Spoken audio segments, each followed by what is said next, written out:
자정노력 계획을 발표하고 학부모들의 참여를 통해 비리를 근절하겠다. 좀 어리둥절하시죠? 네.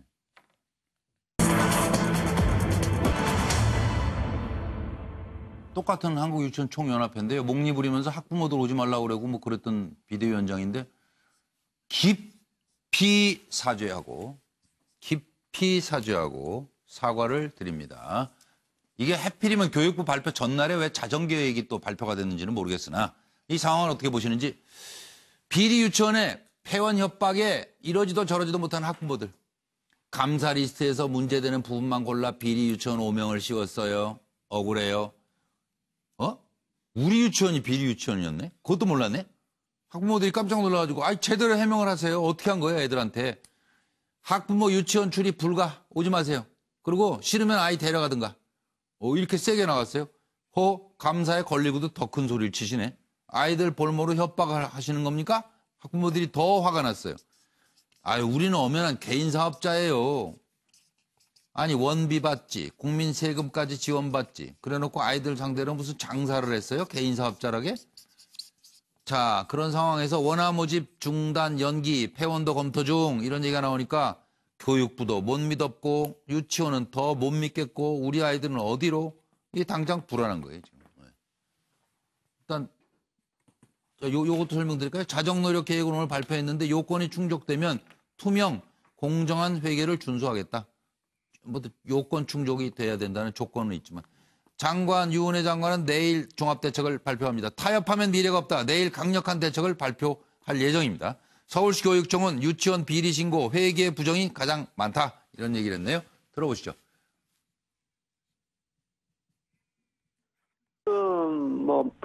일반 시청자도 그렇고 실제 아이를 둔 학부모도 그렇고 분노에 부글부글 끓지 않습니까? 네네. 이런 상태에서 보면 이제 실제 학부모님들 중에서 이제 선생님에 대해서 이렇게 비난, 조로 이야기를 하고 또 실제로 강하게 항의하고 이런 부분이 상당히 많거든요. 예. 그런데 사실은 유치원에 있어서 우리가 놓치지 말아야 될 거는 아이에 대한 교육입니다. 네네. 이게 학부모들하고 선생님들하고 이렇게 서로 간에 불신이 있다 보니까 이 교육에 영향을 받는 것 같아요. 예. 그래서 제가 생각하기는 지금은 어떻게 보면 이 유치원 문제가 워낙 이렇게 민감하고 부글부글 끓으니까 네네. 아이의 교육 장소가 되는 건물 내 부분에 대해서는 예. 학부모들이 이렇게 들어오는 것을 네네. 지양해 주십시오라는 예. 어떤 그런 의미라고 생각합니다. 예. 부모가 등록금에서 내는 걸 썼는 걸 갖고 루이비통을 사고 성인용품을 사면 그거는 불법은 아닙니다. 법상으로는 불법이 안 됩니다. 일반 사람들은 사실은 이게 받아들이기 어렵죠. 그런데 그게 법상으로는 불법이 아닙니다. 왜냐하면 이 사립유치원 같은 경우는 건물이라든지 토지가 개인 소유고 애초에 생업이었고 좀 전에도 말씀하신 모양으로 그 자체를 자기 급여로 처리해서 거기서 쓰면 더 깔끔했겠죠. 그런데 그 수익 발생했는 거에 대해서 유치원에서 아이들한테 교육을 성실하게 제공하고 거기에 남은 부분을 이렇게 썼는 부분에 대해서는 법상으로 그게 죄라고 할 수 없지 않습니까? 최근 사립유치원과 관련하여 국민 여러분께 신여를 끼쳐드린 데에 대해 깊이 사죄의 말씀을 드립니다. 또한 이로 인하여 어린 유아들을 믿고 맡겨주신 학부모님들께 실망을 드려서 대단히 죄송합니다. 그러나 유아교육자로서 비리 집단으로 매도되어 교육에만 집중할 수 없게 된 현실에 너무나 참담한 심정을 금할 수 없습니다.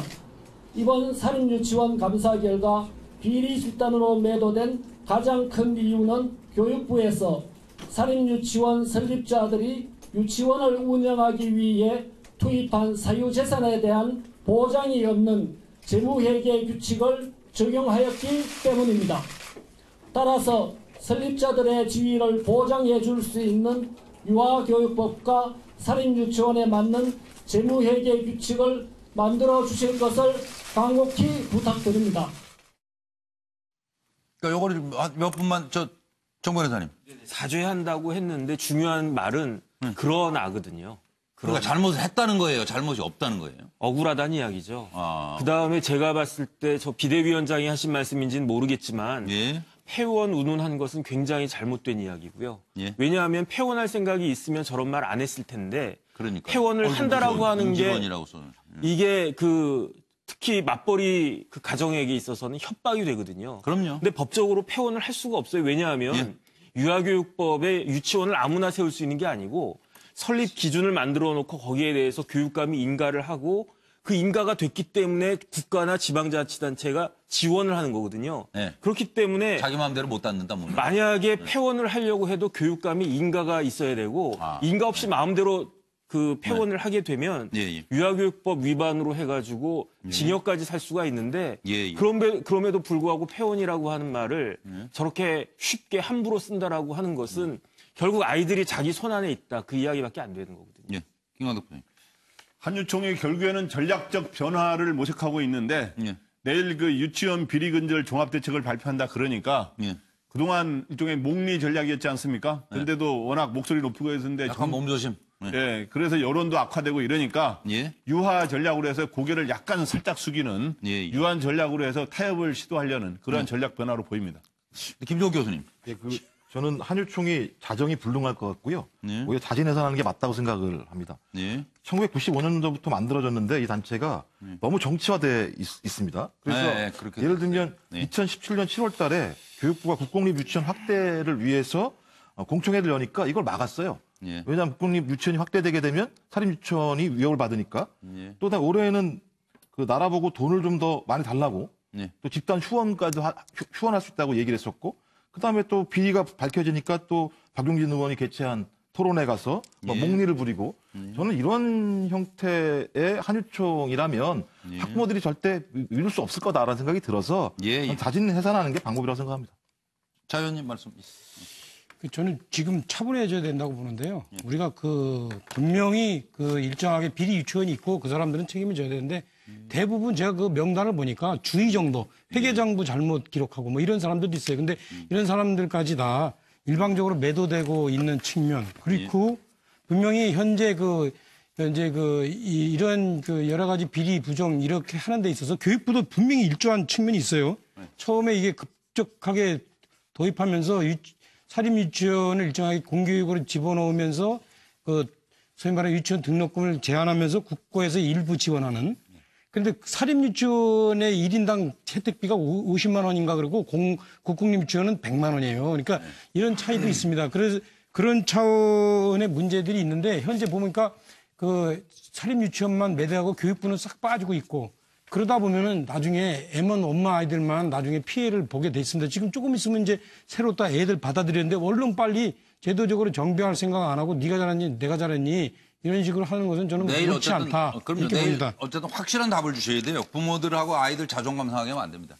김영주 전 의원님. 예, 지금 현재 한유총이 아마 자중 질환에 빠져 있는 것 같고요. 예. 또 실제적으로 지금은 그럴 수도 있겠 이덕선 위원장은 그럴 수도 있겠 자기 나름대로는 다른 유치원들을 대변해 되었는데 예. 자기 뒤통수를 치고 있다. 다른 유치원 원장들이 이렇게 생각할 수 있을 것 같습니다. 네. 그런 의미에서 자기 독에 구멍이 났다라고 생각해서 어쨌든 그런 아우성치는 다른 원장들 마음이라도 다독거려야 된다. 이런 입장에서 오늘 그런 액션을 취한 것 같다는 생각이 듭니다. 예.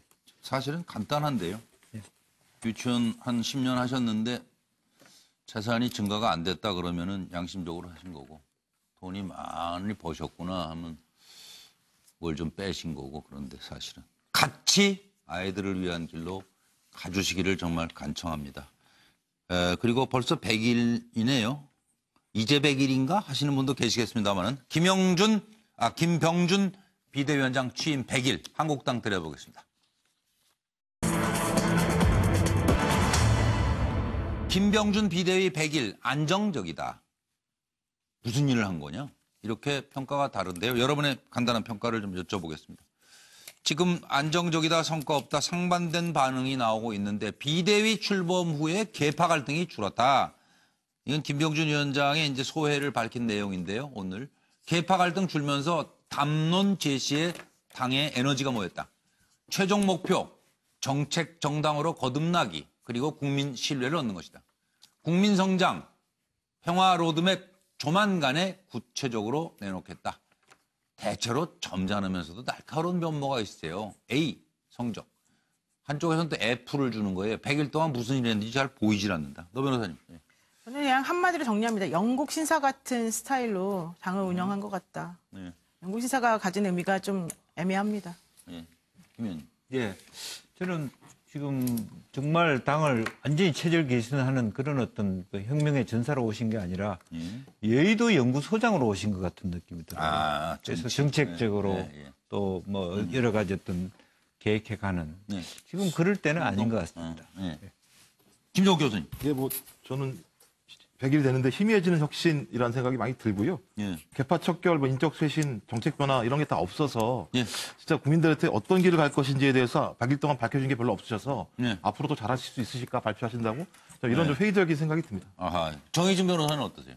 한마디로 좀 미흡한 거 아닌가 주관적인 생각입니다만 왜냐하면 사람이 애가 태어났을 때 100일 정도 되면 어느 이제 쉐이프가 보여야 되는데 아, 그렇죠. 네. 그런 게 없는 것 같아요. 아. 제가 봤을 때. 그 점도 좀 지적이신 것 같고, 김광석 전 부장님 한마디로. 빛과 그림자가 있었는데 빛이라고 한다면 모범생 스타일로 해서 네. 가치 논쟁을 활성화시키고 개파 갈등을 줄이고 이런 건 있었는데 예. 근데 성적표는 변화가 별로 없어요. 지지율. 네. 그게 이제 그림자라고 그러는데 예. 저는 굳이 잘한 거와 못한 거 하면은 잘한 것 쪽에 약간 더 비중을 두고 싶습니다. 천하희 전 의원님. 한마디로 백의 종군 하신 것 같아요. 시키지도 않았는데. 그러니까 병사 자리에 장수가 있는 거죠. 조금 아까 누가 그 여의도 연구소 소장 갔다 그랬잖아요. 야당의 당수는 자기 목숨을 걸고 누가라뇨? 예. 그렇게 멀리 잘했어요. 있습니까 제가? 김형주 전 의원께서 말씀하신 모처럼 잘했어요. 그러니까 야당 당수는 하여튼 열심히 싸워야 됩니다. 근데 그런 게 없죠. 그러니까 그래서 뭐 좀- 별일이 없는 것 같아요. 지금 싸울 일도 없고. 그게 그러니까 존재감이 없는 거예요. 그러니까 그게 제가 제일 문제다. 네, 시간이 남아서 한마디 더 하면은 손학규 당대표 보세요. 시간 다 됐어요. 네, 감사합니다. 오늘도 열심히 해주신 6분께 정말 감사드리고요. 시청해주신 여러분 고맙습니다. 김주아 앵커의 MBN 뉴스 8로 이어집니다.